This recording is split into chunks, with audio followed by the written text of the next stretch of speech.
prior to 2016, I was not humble as I am now. I wasn't a arrogant, asinine individual, but I did take a lot of credit for things that I didn't have. I didn't give God enough credit for the things that He did do.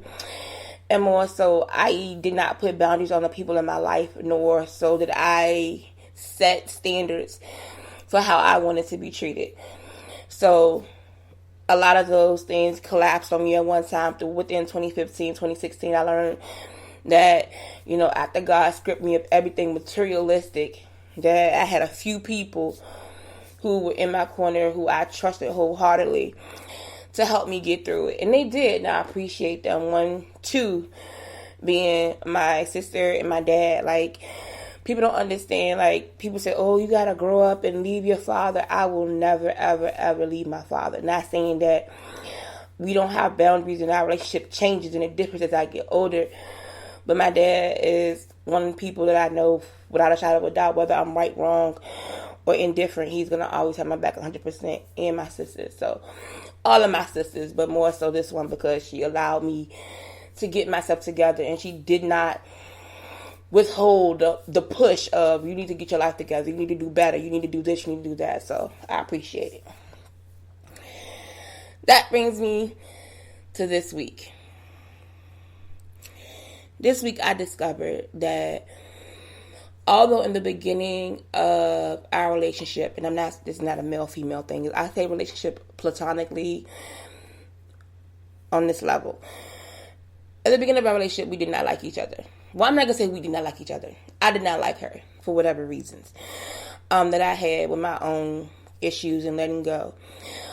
Over the years, even though things that I did not agree with, or I may have looked at awkwardly or differently in my own perspective, I allowed myself to bury that. I allowed myself to say, okay, for the greater good, I'm going to let this rock and I'm going to keep going. Because I saw other qualities that I thought were genuine. Only to find out this week that person was still harboring past differences. And when that was brought up, it hurt because I started to trust this person. And if you know me, you know trusting. If I trust you, then you have my undying loyalty regardless of what. If I trust you wholeheartedly, I'm loyal to a fault.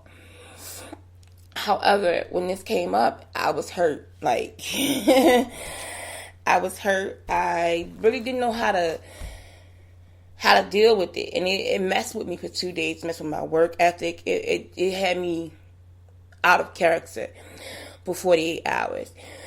Mainly because I was fighting my demons. Because the old me wanted to just be malicious and hurt people. I tell people when I was younger, and when I get really angry, it's hard for me to control my tongue. And I'm unapologetic. So normally if I say it in anger, I know exactly what I'm saying. It's my intent to hurt you.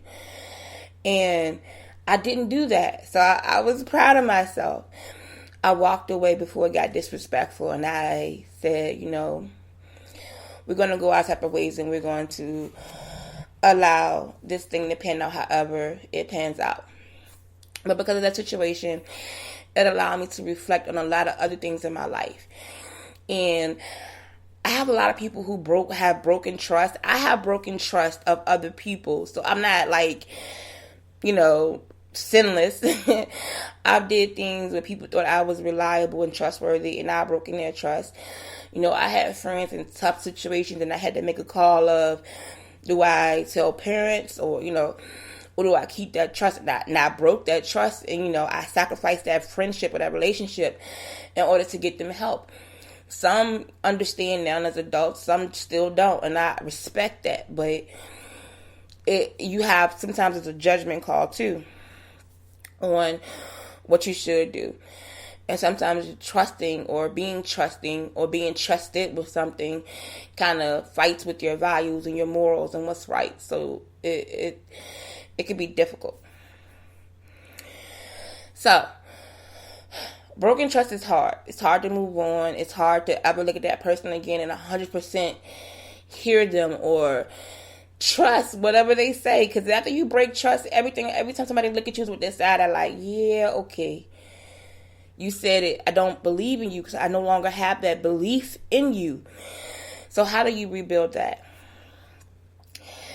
First step is communication. A lot of people often, even like if you forgive somebody for cheating, for infidelity and things like that, the reason why resentment seeps in after forgiveness is because there's no communication. You have to be able to communicate. How can you apologize or rebuild something if you do not first acknowledge what was broken, how it got broken, and go from there? And a lot of people skip that step. It's like, oh, I'm sorry. Oh, I forgive you.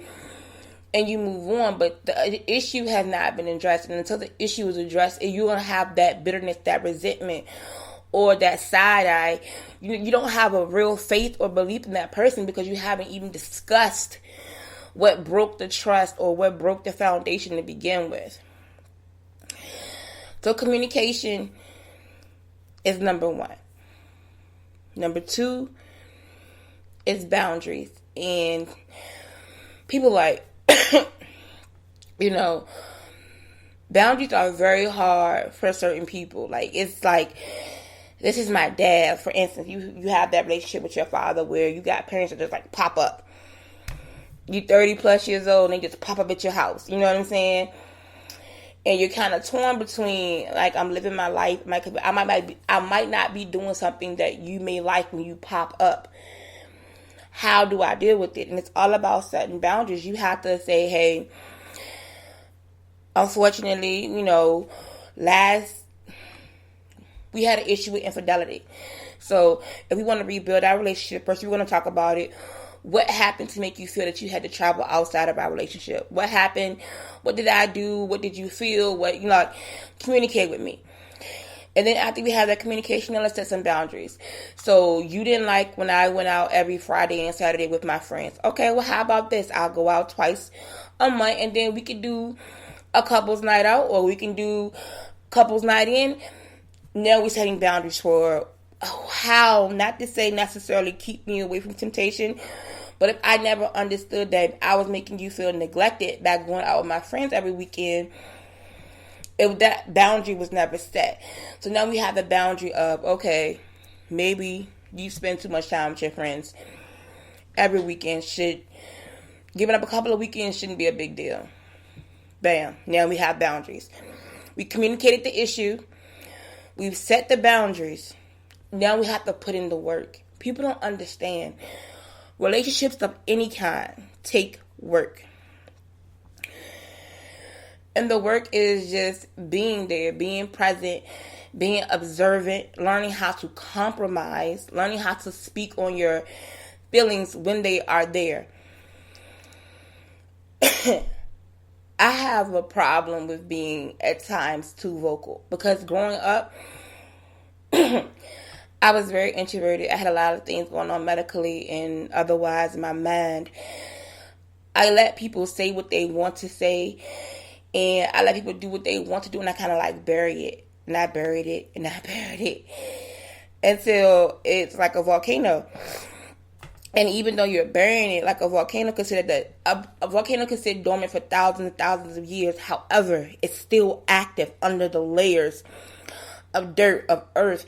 It's still active. It's still bubbling. It's still sizzling. It's still there until it becomes too much, and then it erupts. And that's what happens to me. And that's what happens to you when you let people and let things and let issues just keep being buried. You don't address them. It erupts. And sometimes the person that it erupts on or the situation that happens to cause the eruption is not even the root cause of anything. It's just that the compression is there. It's almost like shaking a soda. And this soda, you shaking this soda, it's been shaking. And it takes that one person to just take it and twist the cap. And it explodes. That person was just thirsty. They didn't know you had been shaking that soda all along, but they said they was thirsty. You gave them the soda that you shook up. And it exploded all on them. So I'm going to say that again. It's like a soda. Everybody has a soda before. You shake that soda. You shake that soda. You shake that soda. You shake that soda. I'm not going to say necessarily innocent person, but a situation arises. They get thirsty. You hand them the shaken up soda that you just shook up for the last 20 years. They pop it, and it explodes on them. Do they deserve that explosion? Do they deserve that mess? Probably not. But because you never took the time to address the issue when it came, that's what happens. It's like putting a Band-Aid on a bullet wound. It'll still bleed through. You have to heal the hurt first. So, that's where I'm at in life. And because I'm there, people who know me, grew up with me, have a hard time dealing with my mouth. Because I refuse to allow things to just happen. I refuse to sweep things under the rug. I refuse to let things or people do things to me that I don't appreciate. I address it then and there. And because I address it, other things happen. And that's what happened this week. I addressed something that I thought was unfair. And that person gave me their shooken up bottle and exploded. But within that explosion, it was a lot of truths that they was holding on to that were brought to the light. And I apologize because some of the things that I did, I may not have handled it the best way. But I handled it the only way that I knew at that moment, which was walking away. Now, well, me, and it happened to me like twice this week. Y'all telling you I had a rough week with people. Well, me and those people get it together and make up, it's a possibility. But if we don't, they refuse to communicate with me and we refuse to set boundaries, it'll just be a cordial, hey, how you doing situation until the end of time.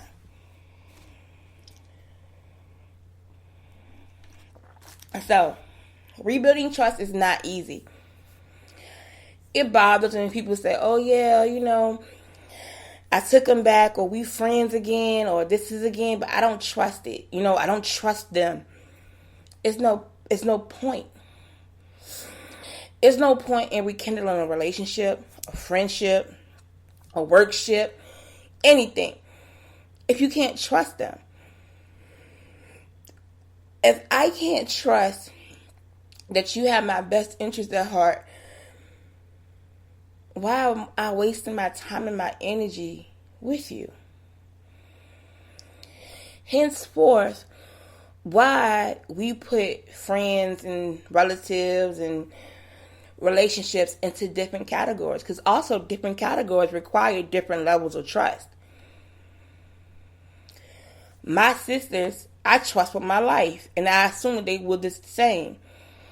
The amount of trust that I have in my sisters, I don't have that amount of trust in a work associate or somebody that I just talk to casually Monday through Friday. But I trust them to come to work and do their job, and I trust them to give me a good laugh, or go to lunch with me and enjoy lunch and have a good conversation. That's about as far as that goes. I don't trust them with my home address. I don't trust them with knowing where I live. So it's always levels to things. Sometimes we give people too much, and it's not their level. It's not where they are in your life. Then we get upset because oh, she can't be trusted. Is it that she could not be trusted, or you gave her too much trust for the level she had in your life? Just some things to think about. No one is perfect. Trust is like respect. It's earned. It's not guaranteed. And like anything else, it can be broken, but it also can be repaired if you are willing to do the work. It's okay to be hurt by broken trust or betrayal or disloyalty or infidelity. It is okay to be hurt by that. It's not okay to bury it or pack it up and take it with you to your next friendship, relationship, job, whatever. That's not okay. Unpack it. Even if you have to tell that person, what you did wasn't called for. I don't know if I would be able to trust you, but I have to let you know what you did hurt me. And once you release that hurt, give it to your higher power. I choose God. Pray for them.